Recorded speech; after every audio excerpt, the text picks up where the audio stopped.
Good afternoon, buenas tardes. Arratsaldeon guztioi, atsegin handiz etorri naiz gaur Donostiara zientziaren eta noski ikerketa zientifikoaren jaialdi honen irikira ekitaldian parte hartzera. Euskal Herriko Unibertsitateko kide izan da, jakin badakit, gure unibertsitatea eta unibertsitate oro har, askotan, jakintza irakatsi egiten duen erakunde moduan ikusi ohi dela. Unibertsitatea jakintza sailkatu, gorde eta belaunaldi berriei emateko tresna baino askoz gehiago da ordea. Ikerketa eta sorkuntzarako espazioa da unibertsitatea. Jakintza berria sortzeko eremua da, zientziaren mugak handitzeko helburua duena, ezagutza berri hori gizarteratzeko, transferitzeko helburuarekin jokatzen duelarik. Euskal Herriko Unibertsitatea Euskal Herrian egiten den ikerketa zientifikoaren bastioia da, argi dago. Euskal Herriko ikerketaren ardatza da, gure unibertsitatea, eta produkzio zientifiko oparoa plazaratzen diardu. Zientziaren abanguardian dagoen sorkuntza zientifikoa da gure unibertsitatearena, bide berriak ireki eta etorkizunerako zutabe sendoak ezartzen dituena. That's why it is a pleasure for me to present the next speaker, Professor Juan Ignacio Cirac, one of the pioneers of the field of quantum computing and quantum information theory. Juan Ignacio Cirac, 1988an fisika teorikoan lizentziatu zen Madrilgo Unibertsitate Complutensean, eta 1981an doktoratu egin zen. 2001az geroztik Max Planck Sozietateko kide eta optika kuantikoko Max Planck Institutuko zuzendari da Alemanian. Bere ikerketa nagusiak informazioaren teoria kuantikoaren arloan egiten ditu. Bere teorien arauera ordenagailu kuantikoak iraultza ekarriko du informazioaren mundura. Izan ere, modu eraginkorragoan komunikatzea eta datuen tratamendua eta banku transferentziak modu seguruagoan egiteko aukera emango du.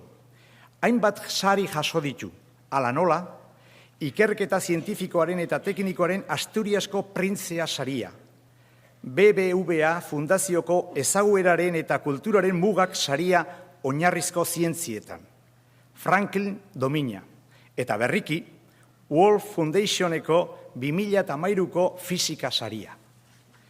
Me gustaría agradecer al profesor Cirac que haya aceptado esta invitación a participar en este gran festival de la ciencia. Su participación, además, no se limita a esta conferencia. Esta misma mañana, como ustedes bien lo saben, ha compartido un interesante encuentro junto a Jocelyn Bell, Claude Coeltanulli, Pedro Miguel Echenique y casi 200 estudiantes y profesores de centros educativos vascos en el Eureka Ciencia Musea de Donostia. Su claridad y su pasión han cautivado sin duda a nuestros jóvenes. Seguro que más de uno tiene ahora más claro lo que quiere hacer en el futuro. Os dejo con el protagonista, Juan Ignacio Cirac, que no me cabe duda de que nos asombrará, una vez más, por la simplicidad con la que expone ideas tremendamente complejas y la brillantez que suele caracterizar sus charlas. No me queda más que invitarle a subir al escenario. Gracias.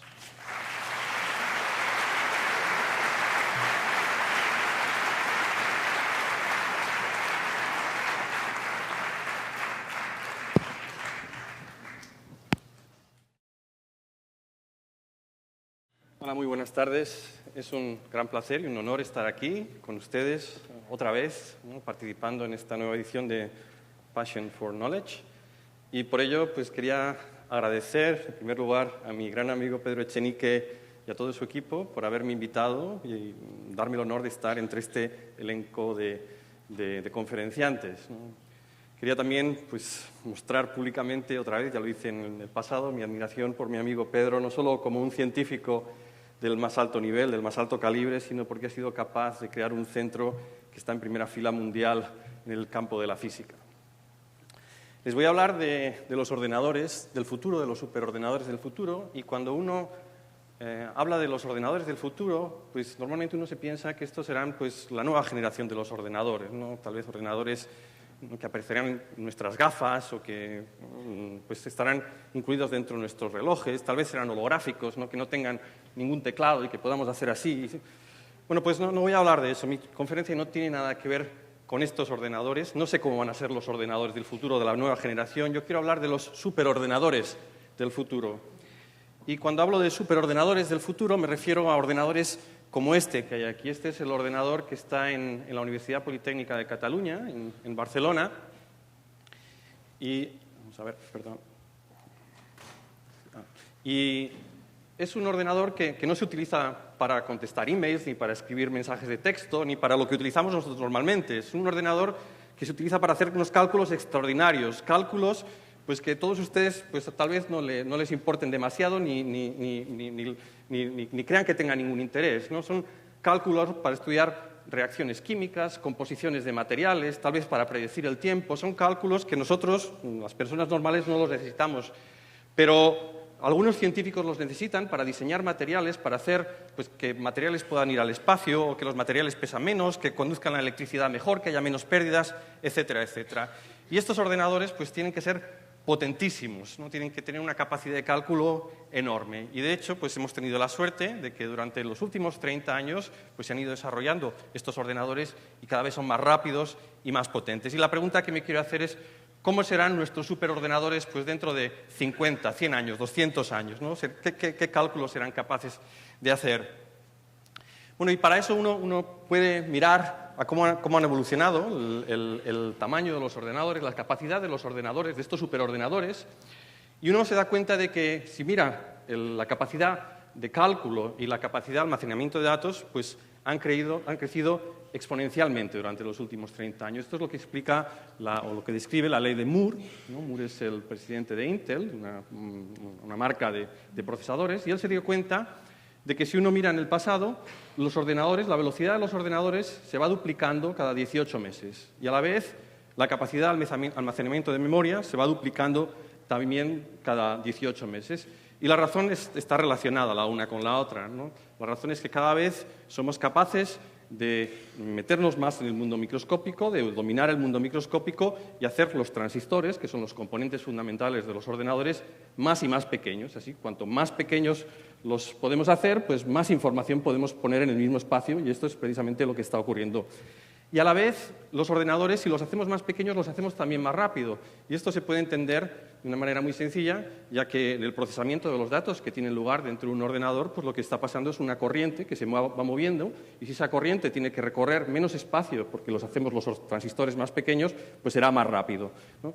Esto es lo que ha estado ocurriendo durante los últimos 30 años, y uno puede extrapolar qué es lo que pasará dentro de los próximos 10 o 15 años. Y si uno extrapola, pues verá que para poder seguir con esta ley de Moore, para poder seguir doblando la velocidad y hacer estos superordenadores más y más potentes, pues tendremos que llegar al nivel atómico. Tendremos que ser capaces de almacenar información en un solo átomo. Y ahí nos encontramos un problema fundamental, un problema muy grande, y es que cuando nos vamos al tamaño del átomo, como ha dicho el conferenciante anterior, bueno, pues ahí ya no podemos, todas las intuiciones que tenemos, todas las formas de trabajar que tenemos, todas las formas que tenemos pensadas para almacenar los datos, dejan de ser ciertas. Nos encontramos con unas nuevas leyes de la física que entran en acción, que son las leyes de la física cuántica. Y esas leyes de la física cuántica pues nos dicen que las cosas son difusas, las cosas no se comportan como nuestro mundo macroscópico. Así que hay gente que pensaba que los ordenadores, esta potencia del desarrollo de los superordenadores tendrá un punto final en cuanto lleguemos al nivel atómico, y a partir de ahí bueno, pues no nos podremos adentrar más adentro, porque ya no podremos utilizar las mismas leyes y no podemos seguir metiendo más información dentro del átomo.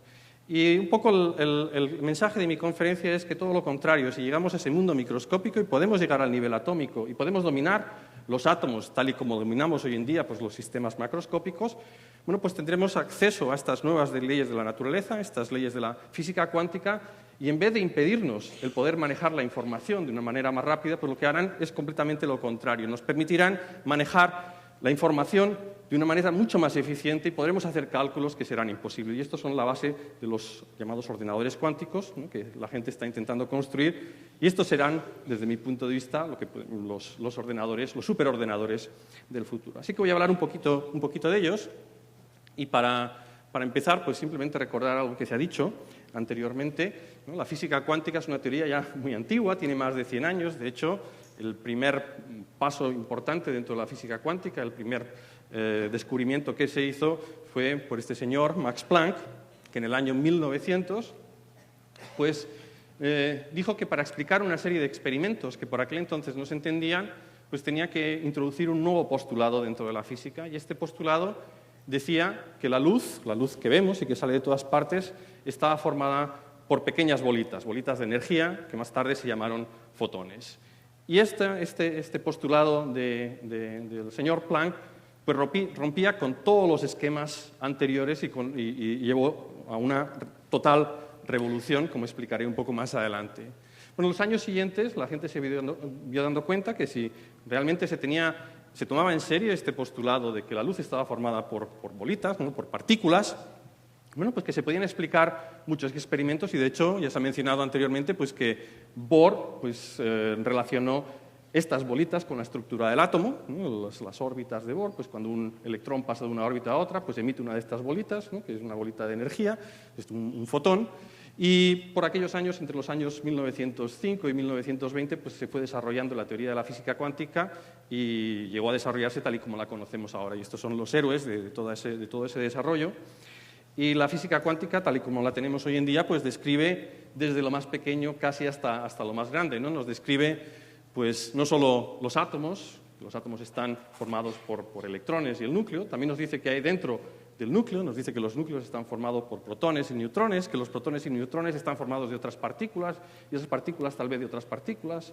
También nos dice cómo los átomos se juntan los unos con los otros para formar moléculas, y eso cambia las propiedades de los objetos que forman, de las moléculas, que se comportan de manera distinta, cómo esas moléculas se juntan las unas con las otras para formar sólidos, líquidos, gases, etcétera, etcétera, y cómo las propiedades de esos sólidos, líquidos, gases, pues aparecen, como la posibilidad de que conduzcan la electricidad, la posibilidad de que conduzca el calor, que sean más o menos resistentes, etcétera, etcétera. Así que la física cuántica llevó una revolución, un cambio de nuestra visión de la naturaleza que nos permitió entender de lo más pequeño hasta lo más grande, ¿no? Prácticamente lo más grande. Y eso pues, dio lugar a un montón de aplicaciones, ¿no? Si ahora mira uno pues, todos los sistemas electrónicos, los sistemas de navegación, las centrales nucleares, muchos de los equipos que aparecen en los hospitales, etcétera, etcétera, todos ellos están basados en la física cuántica. Y gracias a esos descubrimientos que hicieron estos señores al principio del siglo XX, ¿no?, que al principio simplemente querían entender de qué estábamos hechos y de qué estábamos compuestos y cómo funciona la naturaleza, pues han dado lugar a una revolución tecnológica, o parte de una revolución tecnológica que ha ocurrido durante el siglo pasado. Pero bueno, a la hora de desarrollar esta teoría de la física cuántica, especialmente los señores Schrödinger y Heisenberg, se dieron cuenta de que había que pagar un precio, ¿no? Que no simplemente decir ya tenemos una nueva teoría, vamos a aplicarla y ya está. No, había unos problemas conceptuales que ya algunos de los pioneros de la física cuántica, como Einstein, ya se dio cuenta de que habría algo raro pasará. Es una teoría muy rara, muy misteriosa, que tenía como contradicciones, ¿no? De hecho, esto es una foto muy conocida del señor Einstein, del señor Born, ¿no?, discutiendo. Y Bohr le decía, no, que sí, que la física cuántica es así de extraña, y Einstein decía, no, eso no puede ser, la naturaleza no puede ser así, y de hecho, pues de estas conversaciones pues surgieron frases que se han hecho muy conocidas, ¿no? La frase de Einstein que dijo, yo no creo que él juega los dados. Bueno, ¿cuáles son estas propiedades extrañas de la física cuántica que la relacionaré más adelante con estos superordenadores cuánticos?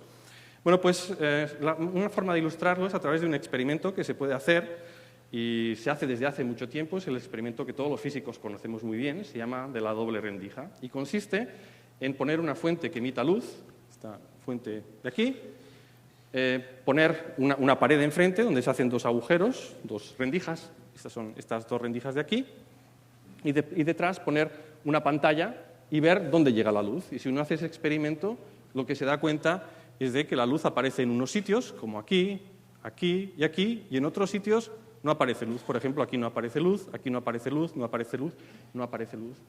Y es algo bastante curioso, porque si uno piensa, uno diría, bueno, si miro aquí, pues vendrá luz de aquí y vendrá luz de aquí, y tenemos que luz más luz da oscuridad. ¿Cómo puede ser eso? Bueno, pues es algo que se entendía bien desde Newton, ¿no? Que es, suponemos que la luz está formada por ondas, de la misma forma que las olas del mar, ¿no?, tienen forma de ondas, y uno piensa que si uno envía pues, unas ondas, ¿no?, como las olas del mar, de una fuente, y se aparecen por aquí y las ondas pasan por las dos rendijas, bueno, pues se forman otras ondas secundarias y estas ondas secundarias cuando lleguen aquí, pues a veces la cresta de la ola que viene de un lado, viene con la cresta de la ola del otro lado y por lo tanto ahí tenemos que llega como mucha energía, mucha luz, esto es lo que ocurre en estos sitios y en otros sitios pues el valle de la ola llega con el valle de la ola y no aparece luz, que es lo que pasa en estos sitios y entre medias pues llegará un poquito más valle, cresta, etcétera, etcétera y esto explica, es lo que llamamos hoy en día el diagrama de interferencia. Bueno, muy bien, esto es algo que pues, convenció a los físicos durante muchas generaciones de que la luz estaba formada por ondas. Pero como he dicho anteriormente, el señor Planck nos dice en el año 1900 que no, que la luz está formada por partículas, ¿no? Entonces, ¿cómo explicamos este experimento si tenemos partículas? Y uno le puede dar vueltas a la cabeza y decir, bueno, pues ahora si son partículas las que salen aquí, ¿por qué aquí no aparece ninguna partícula? Bueno, pues uno puede pensar, bueno, lo que pasa es que estas partículas, sí, realmente, pues algunas pasan por un agujero, otras pasan por otro agujero, y cuando van a llegar a algún sitio, pues a lo mejor unas se empujan a otras y hace pues, que en algunos sitios pues, no aparezcan partículas de luz y en otros sitios sí que aparezcan partículas de luz. Bueno, pues estos experimentos se pueden hacer enviando una partícula cada vez solo. Es decir, se envía una partícula, un fotón, se espera que llegue, luego se envía otra, se envía otra, de tal forma que no hay posibilidad de que se empujen porque no hay dos partículas a la vez en el experimento y se sigue viendo exactamente el mismo patrón de interferencia. Es decir, si uno hace este experimento enviando un fotón tras otro, pues ve que en unos sitios aparecerán los fotones y en otros sitios no aparecerán los fotones. Y dándole muchas vueltas a cómo puede ocurrir esto, uno llega a la conclusión de que la única forma de explicarlo es que esas partículas hayan pasado por los dos agujeros a la vez. Cada una de ellas ha pasado por dos agujeros a la vez, ¿no? Es un poco lo que ocurre aquí, que uno ve algo y dice, pues ¿cómo puede ser esto? Bueno, pues la única forma de poder entenderlo es que hayan pasado por los dos sitios a la vez. Y bueno, uno puede decir, bueno, es que estos fotones son partículas muy extrañas, ¿no? que pasan por dos sitios a la vez. Bueno, pues se puede hacer los mismos experimentos con electrones. Se puede enviar un electrón, uno detrás de otro, por estos dos agujeros, y sigue viendo pues, este diagrama de interferencias. Y se puede hacer este experimento también con átomos formados por varios electrones, y se sigue viendo exactamente lo mismo, ¿no? Los átomos tienen que pasar de alguna forma por los dos agujeros a la vez. Y se puede hacer con moléculas, se ha hecho con moléculas muy grandes, y se sigue viendo pues, que otra vez pasan por los dos sitios a la vez. ¿Cómo explicamos esto? Bueno, la física cuántica dice que lo que está ocurriendo aquí es un principio, lo que se llama técnicamente el principio de superposición, y que, bueno, pues que realmente pues están ocurriendo estas formas, ¿no? La partícula pasa por los dos sitios a la vez. Pero claro, aquí, para poder entender o por lo menos hablar de eso, pues necesitamos estudiar física, estudiar un montón de física cuántica, y si ustedes no han estudiado física o no han estudiado física cuántica, pues no les puedo explicar en 5 minutos cómo se explica esto de aquí. Así que lo que tendré que hacer es explicarlo pues diciendo una pequeña mentira, ¿no? Voy a hacer una similitud con algo, pero hay que tener con mucho cuidado, ¿no? Y ya sea lo que me arriesgo, porque uno puede extrapolar y empezar a decir cosas que no tienen sentido. Bueno, pues de alguna forma la física cuántica dice que cuando hacemos este tipo de experimentos y no miramos, es muy importante el que no miremos, la vida de estas partículas microscópicas se desdobla como en dos universos. Estos dos universos están ocurriendo a la vez, pero son independientes. Es como lo que aparecen en algunas películas estas de los múltiples universos. Algo parecido en el mundo microscópico. En un universo, la partícula pasa por la izquierda. En el otro universo, la partícula pasa por la derecha. Dice, ¿por dónde ha pasado la partícula? Bueno, pues por los dos sitios a la vez, porque como hay dos universos paralelos, pues pasa por los dos sitios a la vez. Y la física cuántica dice que además, cuando observamos, si ahora miramos, pues entonces estos dos universos, uno de ellos desaparece y solo queda uno al final. Y bueno, y pues en ese pues, tenemos una partícula y se comporta como una partícula normal y corriente. Bueno, pues ya sé que esto parece muy extraño, ¿no? Yo siempre comento la anécdota de que esto, cuando yo estaba haciendo el doctorado, se lo expliqué a mi abuela. Mi abuela era de por aquí cerca, ¿no? de Bains-a-la-Vallen, y ella, pues un pueblecito de 500 habitantes que bueno, había ido justo a la escuela, pero no sabía nada. Yo le contaba todo esto y ella me escuchaba muy interesada y al final me dice, sí, esto es muy interesante, pero no se lo cuentes a nadie, ¿no?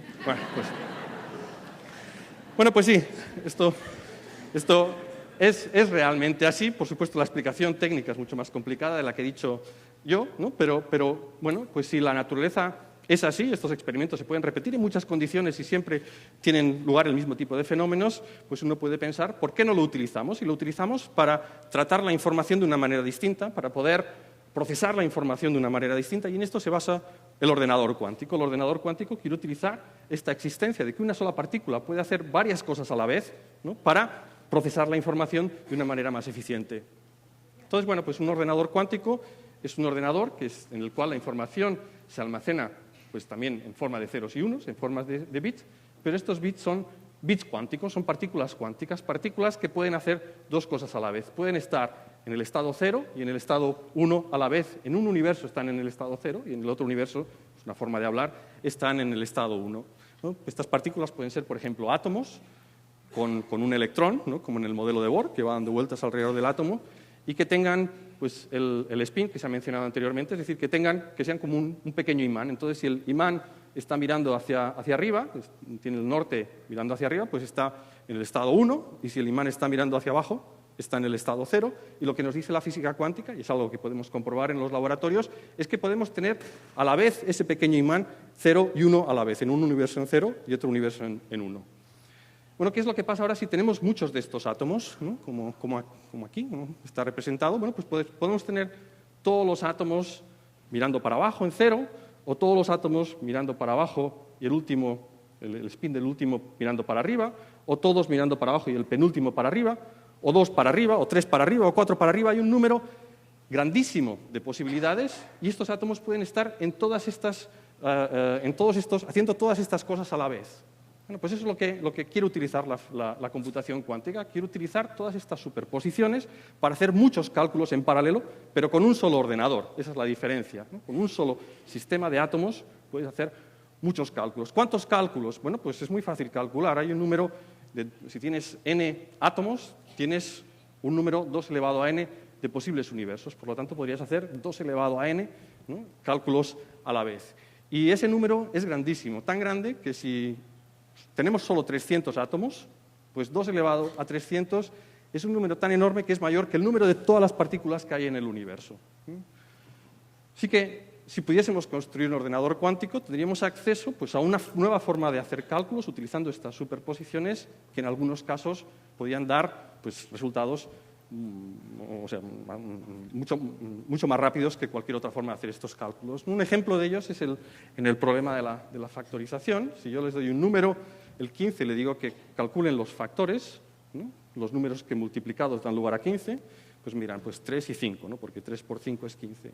Sin embargo, el factorizar un número muy largo es muy difícil. ¿Por qué? Bueno, porque es que hay que ver si es divisible por 2, o sea, hay que dividir por 2, y si no es divisible por 2, pues hay que intentar dividir por 3, y si no por 4, y si no por 5, hasta que uno encuentra uno de los factores. Y si este número tiene 200 dígitos, bueno, pues tendrá que hacer muchísimas operaciones, y de hecho pues puede tardar, pues todos los ordenadores que hay en el mundo en realizar estos cálculos podrían tardar la edad del universo.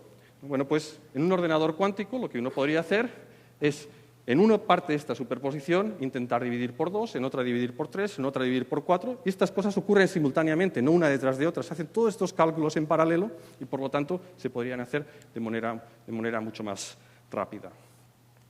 Hay otros problemas también que podríamos resolver si tuviésemos un ordenador cuántico. Eso ya nos lo dijo Richard Feynman, es un físico muy famoso, que recibió el premio Nobel en los años 60 por el desarrollo de la electrodinámica cuántica.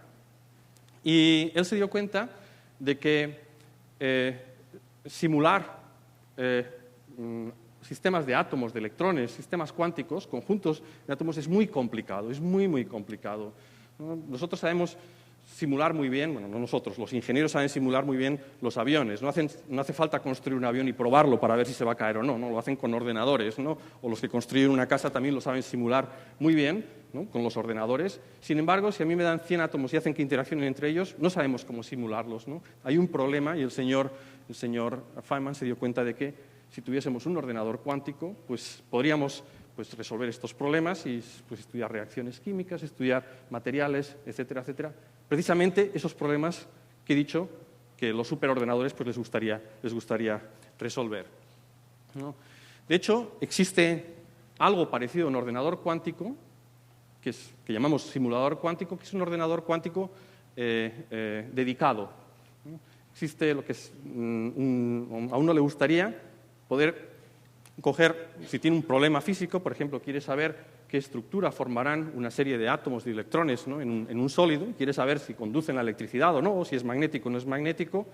Bueno, pues uno podría construir o bien un ordenador cuántico o bien un simulador cuántico, y un simulador cuántico sería poner un conjunto de átomos que se comporten de tal forma, de la misma forma que se comportan pues estos electrones que uno quiere estudiar. Bueno, pues en resumidas cuentas, o sea, para poder estudiar estos problemas tan complicados, podríamos tener un ordenador cuántico, y si no tuviésemos un ordenador cuántico, pues tal vez podamos construir un simulador cuántico que sería mucho más sencillo de construir, no es tan difícil de construir como un ordenador cuántico, y también resolvería algunos de estos problemas. Bueno, así que, ¿cómo está la situación? La gente está intentando construir ordenadores cuánticos, y en particular, pues algunos de ellos los intenta construir con átomos, con estos imanes que hay dentro de los átomos, poner muchos de ellos juntos, con iones también. Son átomos que han perdido un electrón, ¿no?, y les queda otro electrón dando vueltas, y también pues, en el spin de ese electrón se puede almacenar los ceros, los unos, las superposiciones. Y pues el desarrollo que ha habido durante los últimos 30 años en física atómica nos permite hoy en día pues, poder, en primer lugar, aislar los átomos. Habían preguntado antes cuántos átomos se pueden aislar. Bueno, pues hoy desde hace muchos años es posible tener un solo átomo. Y bueno, a ustedes le parecerá algo trivial. No es tan trivial, porque no sé, en esta zona del espacio de aquí hay millones y millones y millones y millones y millones de átomos, 10 elevado a 24, 10 elevado a 25 átomos. Bueno, pues la gente es capaz de aspirarlos a todos y que quede solo uno, o que queden dos, o que queden tres, o que queden 4 o 5, y una vez que están esos 3 o 4 o 5, se están moviendo aleatoriamente y se pueden parar, ¿no? Precisamente el profesor Cohen-Tanucci hablará de eso, y por eso le dieron el premio Nobel, porque mostró cómo se pueden parar esos átomos y manipular de la manera adecuada. Bueno, pues con todas estas técnicas desarrolladas, pues gracias al profesor Cohen-Tanucci y a otros científicos, pues hoy en día es posible crear pequeños prototipos de ordenador cuántico, en particular, pues por ejemplo, con iones atrapados, han conseguido pues, crear ordenadores cuánticos de hasta 15 de estos átomos, y ver que es posible realizar estas operaciones en paralelo, ¿no? Se han ejecutado algunos algoritmos cuánticos con este sistema, y también se han conseguido pues, con otros sistemas un poco más sofisticados, basados en superconductores, pero todavía estamos muy lejos de tener un ordenador cuántico que pueda resolver problemas que no saben resolver los ordenadores clásicos. ¿Y por qué? ¿Por qué es eso?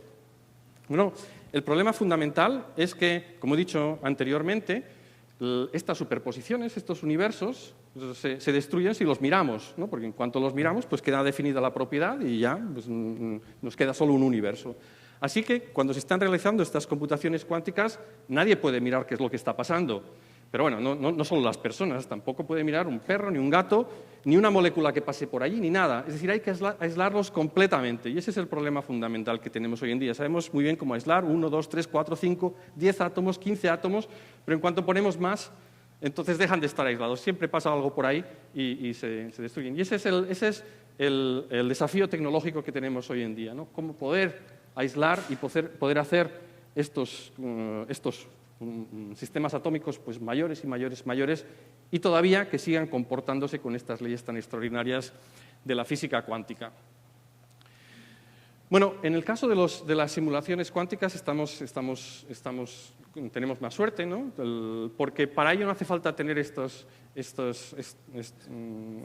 tan aislados estos átomos. No me da tiempo a explicar por qué. Pero para resolver algunos de estos problemas, ¿no? de cómo se comportan algún conjunto de átomos, los materiales a bajas temperaturas, que no podemos resolver con nuestros ordenadores usuales, podremos construir estos ordenadores cuánticos dedicados, estos simuladores cuánticos, y ya se han construido los primeros, y de hecho ya se ha hecho un cálculo, ¿no? Se ha hecho un cálculo con estos simuladores cuánticos que no somos capaces de hacerlo con ordenadores clásicos. Es decir, que en el campo de la simulación cuántica, pues ahí se ha avanzado más. Así que, en definitiva, si miramos cómo está el campo de la computación cuántica, vemos que es un campo que está bien establecido, pero construir un ordenador cuántico que sea capaz de factorizar estos números tremendos, ¿no? y competir con los ordenadores usuales, pues va a tardar mucho tiempo, porque tenemos que luchar en contra de este aislamiento.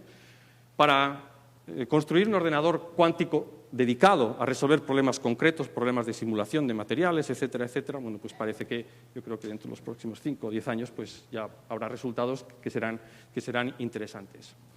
Así que vuelvo a la pregunta del principio de mi conferencia y con esto quiero terminar, ¿no? ¿Cómo serán los superordenadores del futuro? Bueno, pues uno se puede ir a los laboratorios donde se construyen esos prototipos de ordenadores cuánticos o de simuladores cuánticos y ve que es algo así, ¿no? Esto es una representación, pues son laboratorios que serán, no sé, pues como un trozo desde allí hasta aquí, de allí hasta aquí, y están llenos de mesas ópticas. Esas mesas ópticas están llenas de cables, de láseres, de fibra óptica, de lentes, de espejos, pues miles y miles de espejos.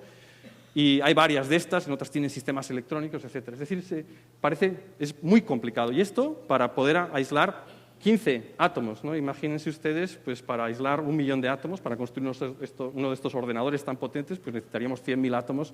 Pues ¿cómo será estos superordenadores en el futuro si son cuánticos? Bueno, el hecho de que estos experimentos sean tan complicados tampoco nos dice mucho, ¿no? Porque uno puede ir para atrás y preguntar cómo veían hace 50 años, cómo serían los ordenadores personales, ¿no? Y uno se va a Internet, existen muchas conferencias, muchas charlas, y ve que pues, en los años 50 pues, se pensaba que esto sería el ordenador personal. No, tal vez hayan visto en muchas conferencias, en Internet, en conferencias mías anteriores, he mostrado esta foto, ¿no? que habla de cómo se pensaba que sería el ordenador de casa, ¿no? del futuro en los años 50. Y una vez que estaba dando una conferencia, pues me vino alguien después de la conferencia y me dice, no, esta foto no es verdad. Y digo, ¿no? Pues si la utiliza todo el mundo y gente muy famosa dando conferencias. Y me dice, no.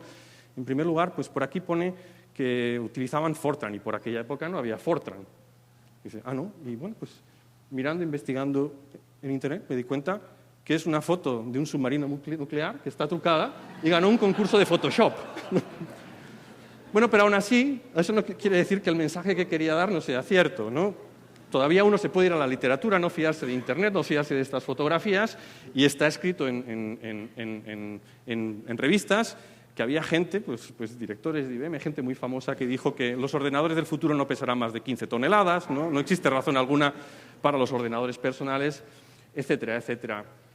Con esto, el mensaje que quiero dar es que yo estoy convencido de que los ordenadores cuánticos llegarán algún día. Ese día puede ser dentro de 20, 30, 50 años, no lo sé, pero lo que sí que sé es que no tendrán nada que ver con los ordenadores cuánticos que tenemos hoy en día en nuestros laboratorios. Y para finalizar, bueno, pues simplemente resumir, decir que lo que estamos intentando hacer muchos investigadores en mi campo, en el campo de la computación cuántica o de la física cuántica en general, es escarbar en el mundo microscópico, intentar dominar el mundo microscópico, dar un paso más allá de la nanotecnología hasta el lugar en el que podamos realmente dominar el movimiento de los electrones dentro de un átomo, etcétera, etcétera, para poder no solo observar estos fenómenos extraordinarios, estos fenómenos de superposición, sino también para poderlos dominar. Y sabemos que si lo logramos, pues puede haber algunas aplicaciones. Una de ellas puede ser el ordenador cuántico, hay otra que es la criptografía cuántica, la comunicación cuántica, el dinero cuántico. Existen alguna serie de aplicaciones. Pero yo estoy seguro que las aplicaciones más importantes no van a ser los ordenadores cuánticos, sino que van a ser unas que hoy en día es imposible de predecir, ¿no? Porque si miramos al pasado, siempre ha ocurrido lo mismo. Cuando somos capaces de atravesar una frontera y tener acceso a nuevas leyes de la naturaleza, pues han venido las sorpresas y las aplicaciones más importantes pues no se han podido predecir. Y con esto pues me gustaría terminar y darles las gracias por su atención.